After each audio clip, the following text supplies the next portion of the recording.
자, 1장 한국교육사 제1절 삼국시대 교육에서 삼국시대 교육의 특징, 백성을 다스릴 관리의 양성과 전쟁에 대비한 군인의 육성에 중점을 두었다. 그리고 유교 중심의 중국식 학교 제도를 모방하였다라고 하는 것이죠. 다음, 그래서 이제 고구려 교육에 고급 관리를 양성하는 태학이 있었고, 그 다음에 지방에 위치하면서 일반 서민들을 대상으로 하는 경당이 있었고, 자, 그래서 백제 교육으로 넘어가면 박사제도라고 하는 게 있었다라고 하는 거죠. 그래서 오경박사, 전업박사 이런 것들이 있었고, 신라의 교육이라고 하는 것은 화랑도라고 하는 청소년 단체를 통해서 교육을 실시하였다라고 하는 것입니다. 자, 통일신라 발해의 교육을 보면 통일신라 같은 경우에는 국학, 신라 최초의 관학을 만들어서 유학사상을 연구, 보급하는 교육기관이었고 국가관리, 양성을 위한 기능을 수행하였다라고 하는 것입니다. 자, 그래서 이제 독서 삼품과라고 하는 과거 제도와 같은 관리를 뽑는 시험 제도가 생겨났고, 그리고 이제 발해 교육에서는 주자감이라고 하는 왕족과 귀족, 자제들을 위한 교육기관이 있었고요. 여사라고 하는 여성교육에 관심을 기울이는 그런 교육이 이루어졌다라고 되어 있습니다. 자, 2절로 넘어가서 고려시대 교육을 보면 교육의 특징은 유교적 교양에 투철한 인재를 양성하고 통일체제에 필요한 관리를 양성하는 것이었습니다. 그래서 중앙에 관학인 국자감, 동서학당이 있었고 지방에는 향교가 있었습니다. 그리고 이제 사학으로 12도와 서당이 나타났다라고 하는 거고, 광종 때 과거제도가 확립되고 성종 때 교육조서를 발표하였다. 자, 그래서 고려의 관학 국자감, 그 다음에 동서학당, 오부학당 등이 있었고 향교가 있었습니다. 고려의 사학으로 12도, 그 다음에 서당이 있었다라고 하는 거죠. 그리고 이제 고려의 과거제도 나오죠. 광종 때 만들어진 관리 등용을 위한 제도가 있었다라고 하는 거고요. 그 다음에 이제 다른 인재 등용법으로 음서제, 일종의 청거제도인 유일이 있었다라고 하는 겁니다. 자, 조선의 교육으로 넘어와서 첫 번째로 조선의 관학, 성균관이 있었고요. 그 다음에 사학, 사부학당이 있었고, 향교가 있어서 사회교화, 향풍순화 등 사회교육적인 기능과 문무 기능을 수행하였고요. 그 다음에 조선의 사학으로 서원이 있었고 서당이 있었습니다. 그리고 이제 조선시대에는 여러 가지 이제 교육 법규하고 교육 규범이라고 하는 것이 만들어졌고 적용되었다는 것입니다. 그리고 이제 조선의 과거제도, 우리 항소 시간에 다 배우는 내용이기 때문에 그대로 넘어가겠습니다.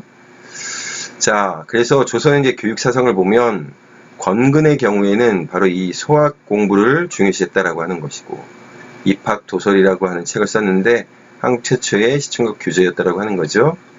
자, 이황은 위기지학을 얘기를 했습니다.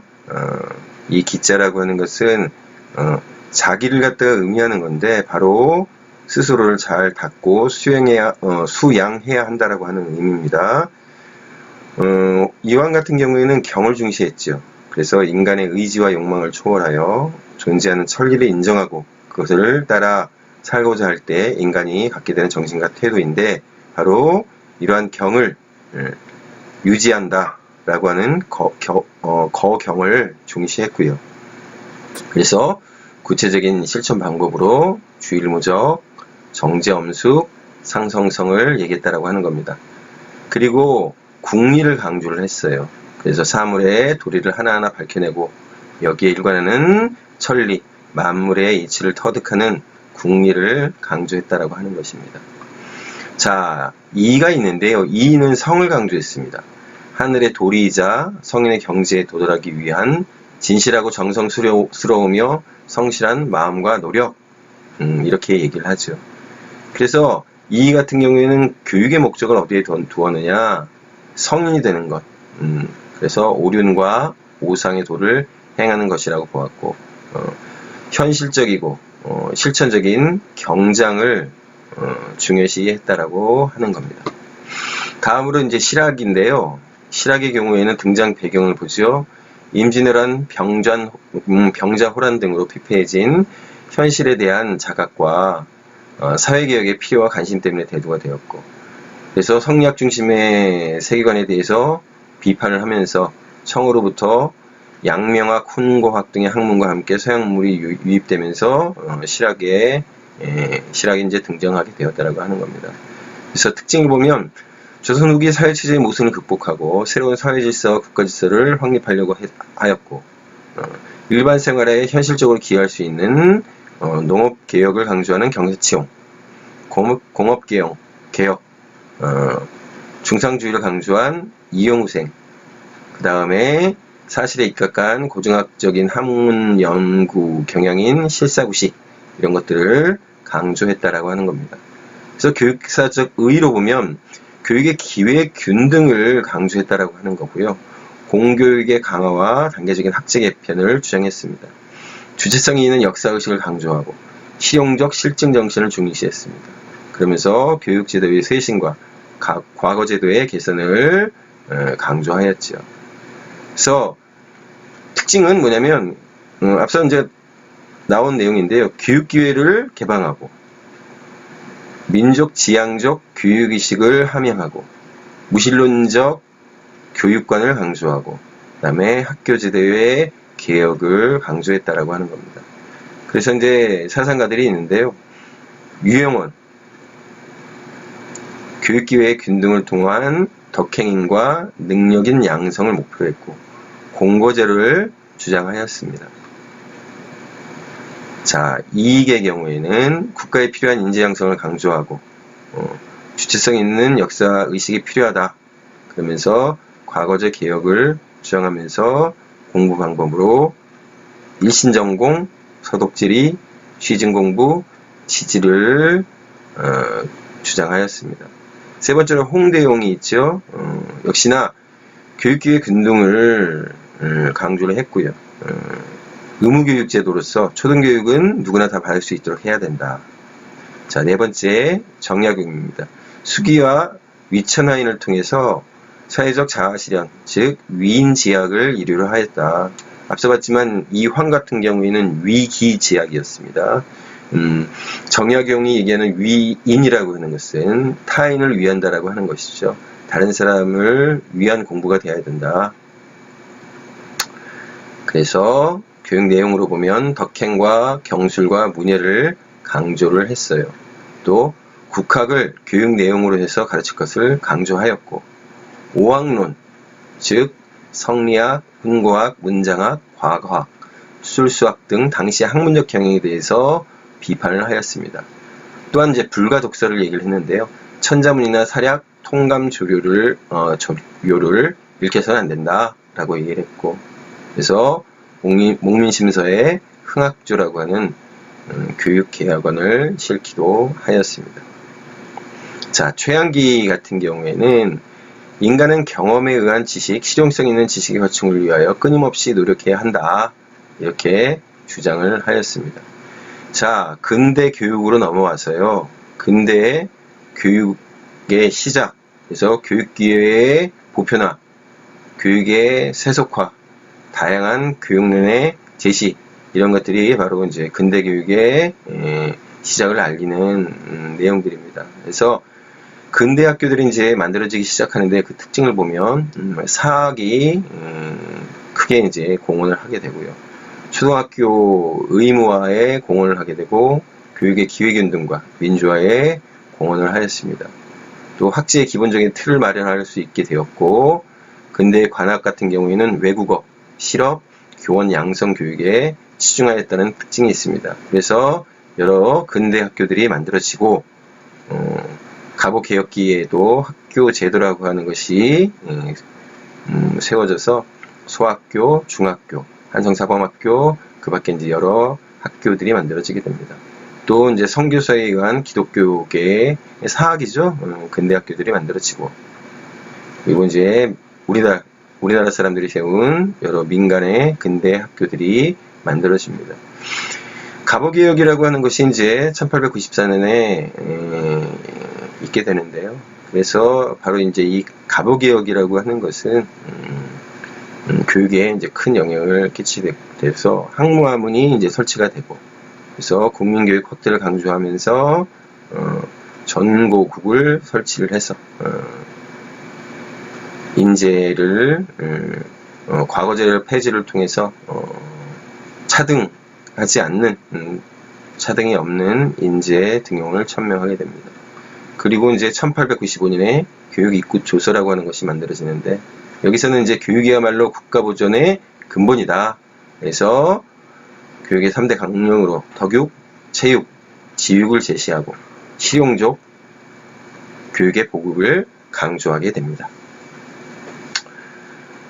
그래서 교육입국 조서의 이제 교육사적 의의를 보면 교육을 국가 보전과 발전의 수단이자 사회 개조를 위한 방편으로 인식하고 근대적인 학제의 확립에 기여를 하면서 교육이 지향해야 할 전인적 인간성을 제시합니다. 그리고 이제 일제시대 식민교육의 특징으로 보면 동화주의, 우민화, 그리고 민족, 말살 정책입니다. 그래서 이제 그 시기별로 보면 조선 교육령이 4차례에 걸쳐서 만들어지고 실시가 되게 되는데, 그래서 1차, 2차, 3차, 4차에 있어서 그 특징들이 여기에 이제 쭉 나와 있습니다. 여러분들 참조하시기 바랍니다. 2장 서양 교육사 정리를 한번 해보도록 하겠습니다. 1절 고대의 교육 소피스트인데요. 자, 소피스트는 보편적, 불변적 진리를 부정하고 진리의 상대성을 주장을 했지요. 그래서 개인의 실제적인 삶을 위한 교육을 주장합니다. 교육 방법을 보면 주관주의, 주지주의, 개인주의적 입장을 견지했고, 그래서 실제적이고 유용한 내용을 중시하였습니다. 교육적 영향으로 보면 현실 생활에 필요한 실제적인 교육을 지향했고, 구체적인 사물을 통한 교육을 강조했습니다. 이것이 이제 17세기 실학주의, 그리고 상대적 인식론에 근거한 교육학 전통의 영향을 주었다라고 하는 것이죠. 자, 이소크라테스입니다. 이소크라테스는 수사학이라고 하는 것을 인간 도야의 학문으로 이제 추구를 했어요. 윤리적이고 절대적인 자질과 능력을 길러주기 위한 인간 교육의 핵심 통로로 이해를 한 것입니다. 다시 한번 수사학적 인간 도야를 강조하였다. 자, 소크라테스입니다. 소크라테스는 교육은 참다운 지식으로서의 덕을 가르치는 일이다. 특히나 지행합일에 도덕적 인간을 육성하는 것을 목표로 하였고요. 그러면서 무지의 질을 얘기합니다. 인간의 모든 악행은 무지의 결과로 참으로 알지 못하기 때문에 행하는 것이다. 이렇게 얘기를 하죠. 누구나 보편적 진리의 자각이 가능하다. 그래서 이성적 사유에 의한 방법을 강조합니다. 자, 교육 방법이 여기 보면 이제 2가지인데요. 바로 단어적 단계. 무지의 자각을 통해서 인습적인 견해를 버리게 하고, 그 다음에 3파의 단계로 스스로 발견하도록 하는 교육 방법을 사용하였습니다. 그 다음에 이제 플라톤입니다. 플라톤은 세계를 이데아계 하고 현상계로 나누어 이제 설명을 했지요. 자, 그러면서 교육이란 인간에게 선천적으로 내재한 이성 능력을 개발해서 이데아의 세계를 볼 수 있도록 인간의 영혼을 전향시키는 것이다 라고 얘기를 하고, 동굴의 비유를 통해서 환상, 교육, 계몽의 단계로 나간다. 그러면서 교육자라고 하는 것은 학습자의 영혼이 올바른 방향을 향하도록 이끄는 것이다 라고 얘기를 했어요. 자, 그러면서 상기설을 얘기하는데요. 인간이 참된 지식을 획득하는 것은 이성의 작용에 의해 이데아의 세계를 상기해내는 것이다 라고 얘기를 하고, 인간의 내부에 심어져 있는 것을 깨닫게 하는 일, 이렇게 얘기를 했죠. 자, 특징으로 보면 엘리트 교육이었습니다. 그래서 통치자 계급과 소호자 계급만 교육을 받고 생선자 계급은 교육을 받을 필요가 없다라고 얘기를 했어요.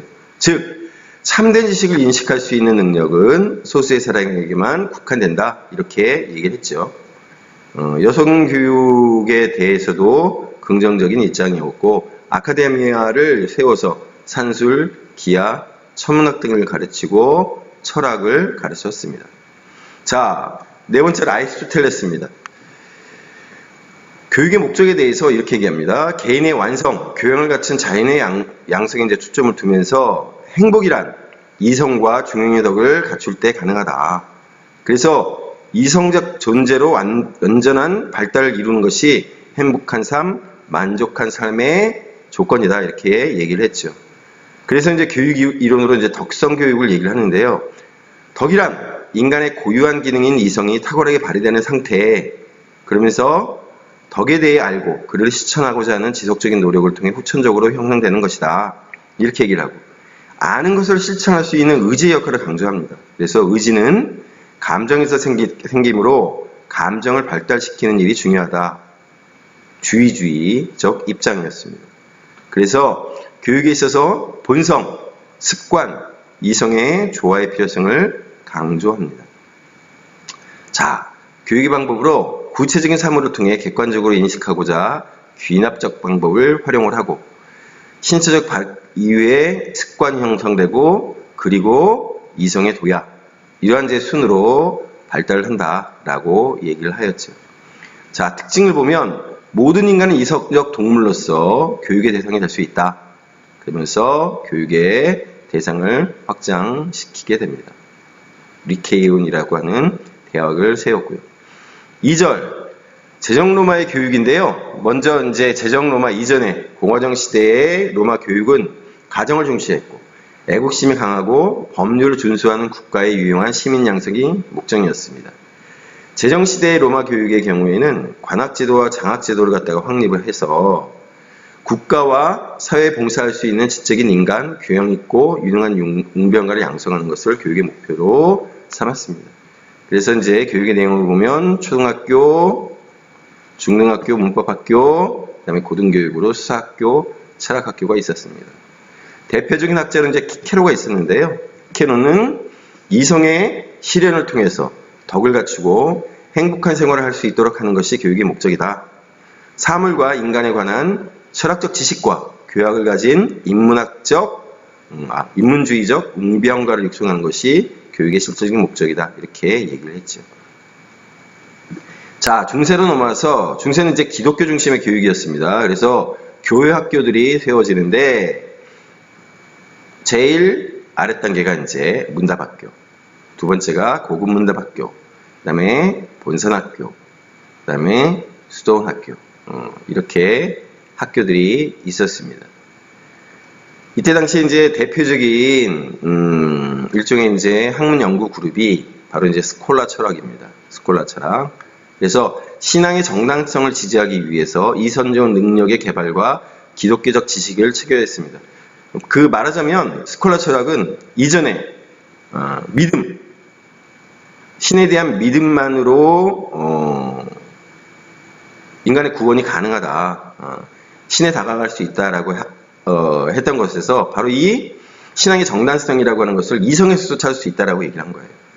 따라서 이때 당시에 있어서 교육이라고 하는 것은 지적이고 이성적인 훈련을 강화하고 논쟁력의 개발과 지식의 숙달에 이제 중점을 두게 되죠. 자, 세속교육으로는 기사교육과 대학교육, 그 다음에 시민교육이 있었죠. 시민교육이라고 하는 것은 신은 산업도시가 발달하면서 시민계급이 등장하면서 욕구들이 생겨났죠. 바로 이제 그러한 욕구들이 이제 뭐냐, 시민계급이 필요로 하는 교육에 대한 이제 수요를 만들어냈고, 직업기술의 습득, 읽기, 쓰기, 세마기, 법률적 지식의 습득, 이런 것들을 갖다가 원하고, 이런 것들이 이루어진 것이 바로 시민교육이었습니다. 자, 문예 부흥계 이제 인문주의 교육이에요. 특징을 보면, 고대 그리스와 로마의 고전 작품들을 통해서 그들의 정신세계를 본받고 되살려내고자 하였다. 그에 따라서 이제 고대 그리스에서 형성된 자유교육 사상이 부활하고, 그래서 인문주의 교육은 인격의 조화로운 발달을 추구하고 교양을 갖춘 자인의 육성을 목표로 하였습니다. 그래서 이제 인문주의 교육의 이제 유형이 나오는데요. 개인적인 거, 사회적인 거, 그 다음에 키케로주의 이렇게 나옵니다. 개인적 인문주의라고 하는 것은 이탈리아에서, 사회적 인문주의라고 하는 것은 북유럽에서, 그 다음에 키케로주의라고 하는 것은 고대문학의 형식만을 강조하면서 형식적 언어주의와 기교주의에 빠지게 된 현상을 말합니다. 그러니까 인문주의가 나타낸 부정적인 측면이 되겠죠. 자, 5절 근대교육입니다. 첫 번째는 이제 실학주의 교육인데요. 그 배경을 보면 형식주의에 빠져들게 되면서 무엇이요? 인문주의라고 하는 것이 그에 대한 반발로 나타났습니다. 그래서 과학적 세계관과 경험론 철학의 등장으로 변화를 겪게 되고, 그래서 실용성 있는 구체적인 지식, 실제적인 기술과 상업을 위한 경험적 지식을 이제 중시하게 됩니다. 자, 그러면서 자, 여기 특징을 보죠. 경험론과 자연과학의 영향으로 사실세계에 대한 관찰과 경험이 중시됩니다. 그러면서 교육은 실생활이나 사물을 직접 다루면서 인간의 삶에 구체적으로 필요한 지식을 가르쳐서 실생활에 유능한 사람을 양성해야 한다. 그래서 이제 실학주의는 인문적 실학주의, 인문주의적 고전화 교육을 수용하되 실생활과 관련된 내용을 중시하고, 사회적 실학주의라고 하는 것은 사회생활의 경험을 주요 교육 내용으로 강조하고, 감각적 실학주의는 지적 탐구와 교육에 있어서 감각적 직관을 중시하는, 그래서 이렇게 세 가지 유형이 나타나고요. 중요한 학자가 바로 이제 이 코메니우스입니다. 코메니우스는 인생 최고의 목적은 신과 함께 천국에서 영원한 행복을 누리는 것이다 라고 얘기를 하고, 그러면서 교육 방법, 교수법을 얘기를 합니다. 그래서 합자연, 자연에 이제 부합하는, 그 다음에 직관, 직접적인 사물을 통한 교육, 경험적 지식을 이제 중시하는. 세 번째는 범주주의, 남녀, 빈부, 귀천의 차별 없이 모든 사람에게 모든 것을 가르쳐야 한다라고 하는 이 범주주의, 이 원리를 갖다가 이제 얘기를 합니다. 그래서 교육제도를 보면 이제 모친학교, 모국어학교, 라틴어학교, 대학교, 이러한 이제 순서의 학교들을 만들어야 된다. 그래서 이제 특징을 보면 학교 교육을 통한 대집단 지도를 중시합니다. 그리고 교사의 충고와 지책이 필요하다. 그리고 이제 자연주의 교육, 아동 중심 교육을 강조하고, 그리고 평생 교육을 중시합니다. 그래서 교육사적으로 보면 보통 의무제도의 성립을 이제 촉진을 시키고, 사실에 대한 객관적 이해를 강조를 하고, 단선형 학제와 평생 교육의 원형을 보여주게 됩니다. 자, 계몽주의 교육으로 넘어가서 계몽 사상이라고 하는 것은 인간 이성을 이제 최고의 원리로 삼아서 자유롭게 사고하는 지식을 증진하여 이제 보급함으로써 합리적인 사회를 건설해야 된다, 이렇게 얘기를 했죠. 그래서 이제 계몽주의 사상의 교육적 영향을 보면 이런 겁니다. 교육에서 합리적 비판적 사고 능력의 개발에 관심을 가지게 하였고, 차별 없는 사회에 대한 관심이라고 하는 것은 자율성을 중시하는 근대적 교육관 형성에 영향을 주었습니다. 실증주의적 관점이라고 하는 것은 과학적 교육 이론과 방법론의 발전에 영향을 주었고, 자연과 경험을 중시하는 자연주의적 경향을 형성하게 됩니다. 그래서 특징을 보면 이런 겁니다. 인성을 갖춘 계몽된 시민의 양성이 그 목적이었고요. 실용적 교과를 이제 중시하고, 직업 교육을 중시하고, 과학과 실용적인 내용을 중시하게 됩니다. 감각적 방법에 의한 교수를 중시하고 도야주의가 강조되게 됩니다. 자, 계몽주의 사상가를 보면 대표적으로 이제 첫 번째 로크입니다. 백지설을 얘기를 했어요. 인간의 마음은 경험을 쌓기 전까지는 백지처럼 아무런 관념도 존재하지 않으며 경험을 통해 일체의 관념을 만들어가는 것이다. 그러면서 교육의 목적은 건전한 인격을 형성하는 일이다 라고 얘기를 했죠. 자, 그래서 로크의 이제 교육적 이상으로 보면 이런 겁니다.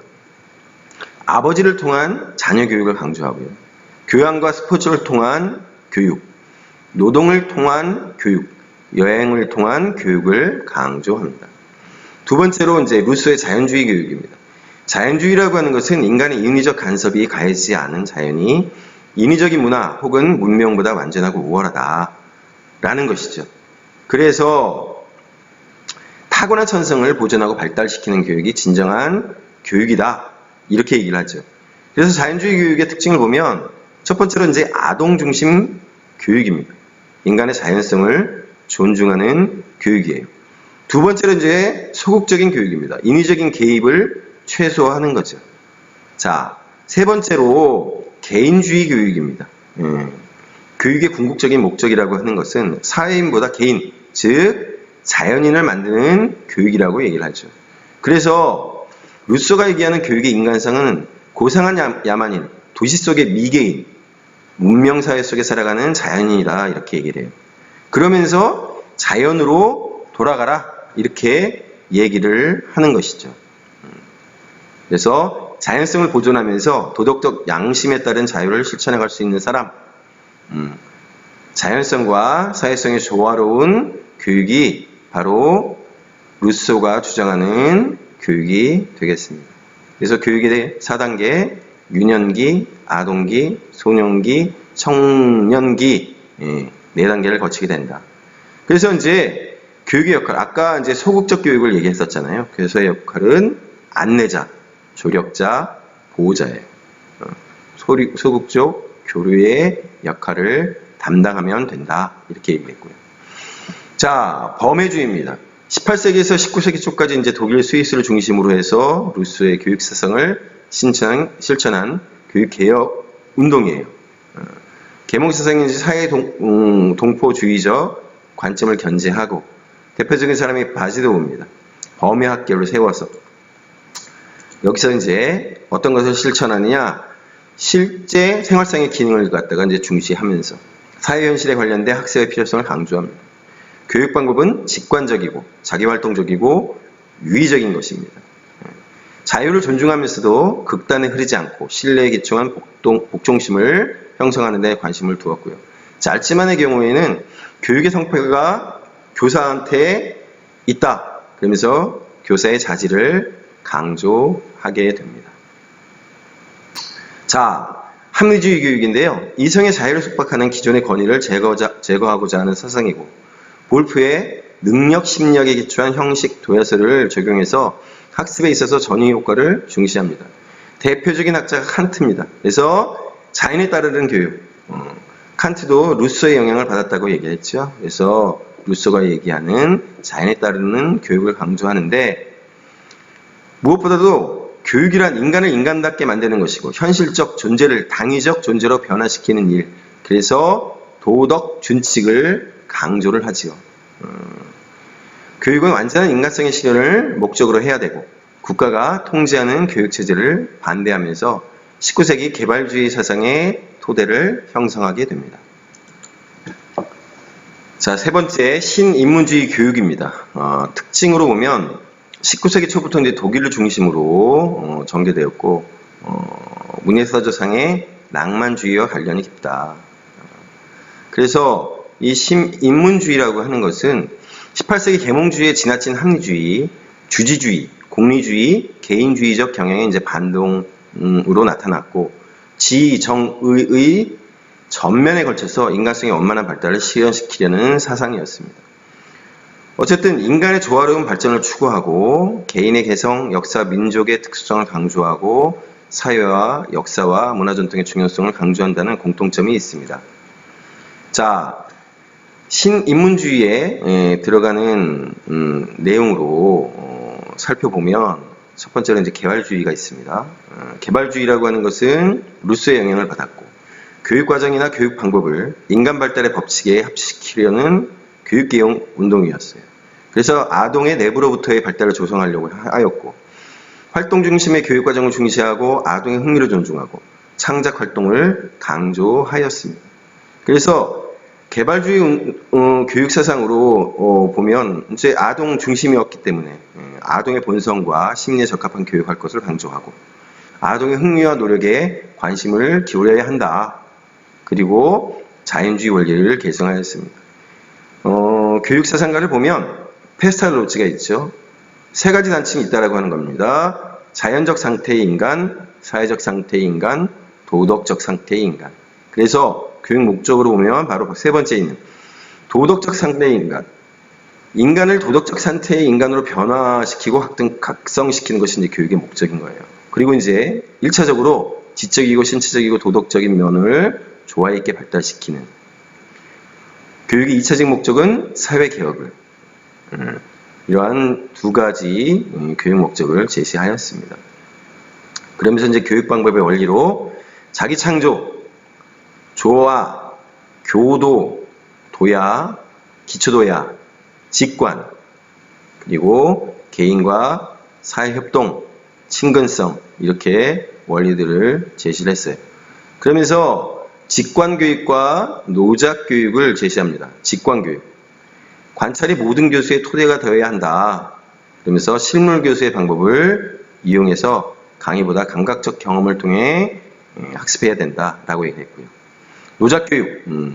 관념이 행동으로 적절하게 표현될 때 비로소 삶을 영위하는 데 도움이 된다. 그래서 근육 작업에 중점을 두고 교육을 이끌어 나가겠습니다. 다음으로 이제 헤르트바르트입니다. 학문으로서의 이제 교육학이라고 하는 것은 실천 철학, 윤리학과 심리학에 의존하는데 실천 철학이 바로 교육의 목적이고 심리학은 교육의 방법이라고 하는 겁니다.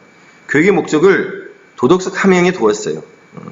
도덕적 판단 능력의 육성을 중시하였습니다. 그래서 5가지 도덕적 이념을 얘기하는데 내면적 자유, 완전성, 완벽성, 그 다음에 선의지, 권리, 형평, 공정성이라고 하는 5가지 이념을 제시합니다. 그래서 교육의 방법으로 3가지를 얘기하는데요. 첫 번째가 관리, 두 번째가 훈육, 세 번째가 교수, 수업입니다. 그래서 이 3가지 교육 방법을 통해서 교육을 이끌어가고 특히나 이제 교수에 있어서 교수가 제대로 이루어지기 위해서는 아동의 흥미가 이제 유발되어야 한다라고 하면서 다면적 흥미를 제시를 합니다. 요거는 이제 제가 이제 보충 강의 때 설명을 드렸기 때문에 거기서 참조를 하시기 바라고 교수 수업의 단계로 이제 크게는 2단계, 세부적으로는 4단계를 제시합니다. 심화, 전심. 그래서 여기에는 명료하고 연합이 있고 숙고, 시사에는 체계, 계통과 방법이 있습니다. 그러면서 교수 이제 5단계 서류를 제시를 하는데요.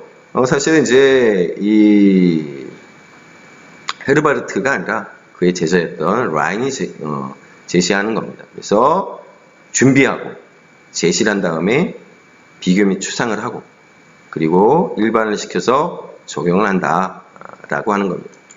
그 다음 스펜서입니다. 스펜서 같은 경우에는 다일의 진화론을 심리, 사회, 윤리 등의 인간의 모든 현상에 적용하려 하였습니다. 과학적 실증주의라고 합니다. 그래서 과학적 방법과 과학적 적용을 강조하고 과학적 효율성에 기여할 수 있는 교육을 역설합니다. 그래서 인간 활동이 단순한 것에서 복잡한 것으로, 획일적인 것에서 전문화된 것으로 이제 진화한다라고 얘기를 하면서 산업사회의 교육은 일반적인 교육보다 실용적인 목표를 지향하는 직업교육과 전문교육으로 변화되어야 한다라고 얘기를 합니다. 그래서 교육의 목적과 내용을 보면 교육의 목적은 현실의 행복을 위한 완전한 생활 준비에 있다 라고 얘기를 하고 전통적인 문화교육과 고전교육에 반대하면서 사회의 필요를 충족시킬 수 있는 과학과 실용성에 기초한 교육과정을 구성하고자 하였습니다.